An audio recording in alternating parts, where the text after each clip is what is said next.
Bismillahirrahmanirrahim. Assalamualaikum warahmatullahi wabarakatuh. Nama saya Gunawan Alam Cahyriana dengan NPM 204010153 kelas 20 Manajemen D di mata kuliah Pengukuran Kinerja Sumber Daya Manusia akan menjelaskan tentang pengukuran kinerja ayah saya yang memiliki jabatan manajer marketing pada PT ATT Textile Company. Baik, di sini pertama saya akan menjelaskan tentang uraian tugas kerjanya dulu ya, yang mana di sini ada tugas harian, tugas mingguan, dan tugas bulanan. Baik, pertama tugas harian. Memanage kegiatan penjualan, price negotiation, development new product, control follow-up order, dan customer visit. Lalu tugas mingguannya adalah membuat laporan mingguan mengenai pencapaian target, development new customer, dan meeting produksi. Lalu di sini ada tugas bulanan, yang mana tugasnya itu adalah membuat laporan pencapaian target penjualan, survei market, dan evaluasi kinerja marketing. Baik, di sini saya lanjut aja ke performance indicator. Jadi di sini saya membuat suatu tabel yang berisikan kolom tugas, alat ukur, waktu, dan outcome. Atau bisa dibilang juga tugas utama ya di sini. Baik, saya akan menjelaskannya satu persatu ya. Yang pertama adalah memanage kegiatan penjualan. Alat ukur yang saya ambil di sini adalah efisiensi, waktunya per harian, dan tugas utamanya itu adalah memanaging kegiatan penjualan menjadi lebih efisien dengan mengandalkan manajemen waktu dan keuangan. Yang kedua, price negotiation. Alat ukur yang saya ambil di sini ketelitian, waktunya per harian, dan outcome-nya teliti dalam price negotiation agar konsumen mendapatkan kepuasan sesuai dengan harganya. Selanjutnya, development new product. Alat ukur yang saya ambil adalah efisiensi, waktunya per harian, dan outcome-nya adalah mengembangkan produk baru untuk meningkatkan daya jual. Lalu yang keempat, control follow-up order. Alat ukurnya di sini adalah ketelitian dan waktunya per harian. Lalu tugasnya itu adalah memastikan customer mendapatkan layanan jual beli dengan baik. Yang kelima, customer visit. Alat ukur yang saya ambil adalah efektivitas. Oh ya, kenapa saya mengambil efektivitas di sini? Karena dalam customer visit tentu saja membutuhkan efektivitas seperti kayak waktunya gitu, harinya, jam berapanya gitu, lalu juga tempatnya gitu. Jadi tempatnya di mana gitu yang efektifnya gitu. Baik, saya lanjut. Waktunya per harian. Lalu outcome-nya mengunjungi customer untuk memaksimalkan pelayanan. Lalu yang keenam, membuat laporan mingguan. Di sini alat ukurnya ketelitian ya. Waktunya mingguan dan outcome-nya laporan mingguan mengenai pencapaian target. Jadi membuat laporan mingguannya itu tentang pencapaian target ya gitu. Pencapaian target perusahaan gitu ya. Bisa dari kayak penjualan gitu, penjualan kain tekstil, dan target-target yang lainnya tentu saja. Lalu yang ketujuh adalah development new customer.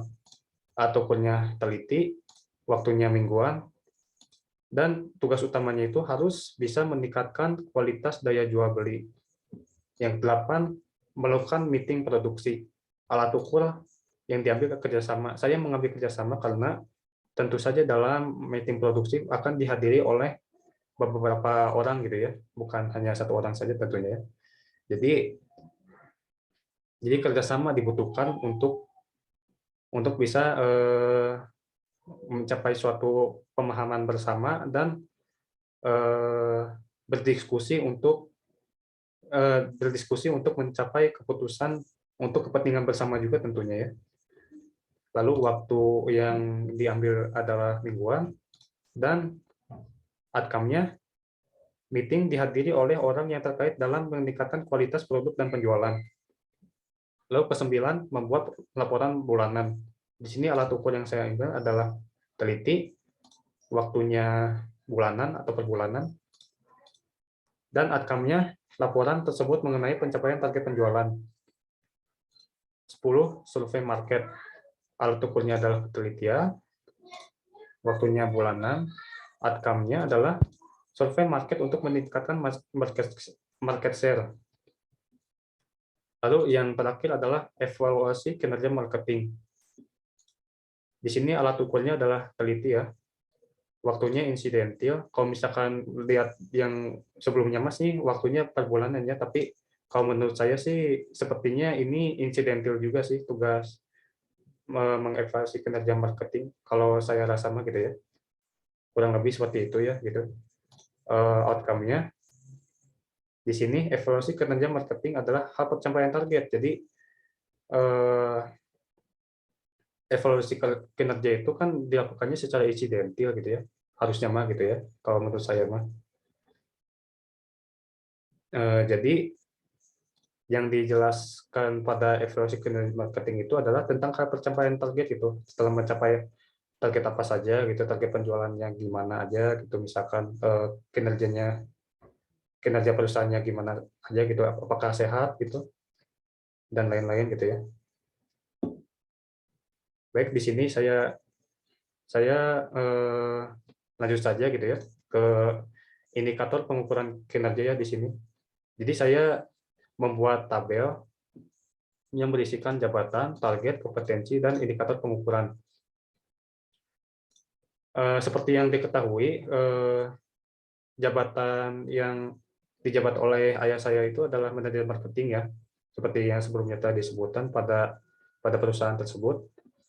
Dan targetnya itu adalah merencanakan, mengarahkan, atau mengkoordinasikan kebijakan dan program pemasaran yang pertama. Lalu yang kedua, dapat mengevaluasi kinerja marketing. Di sini kompetensinya saya ambilnya secara umum aja ya gitu ya. Oke, saya jelaskan satu persatu ya. Di sini ada teliti atau ketelitian. Indikator pengukurannya adalah teliti pada bidang arus jual beli, manajemen waktu, dan manajemen keuangan. Lalu kepemimpinan, mampu memimpin tim pemasaran untuk bertindak sebagai konseptor dan evaluator. Di sini ada kompetensi tanggung jawab, yang indikator pengukurannya adalah bertanggung jawab di bidang data penjualan, pengguna, dan strategi marketing.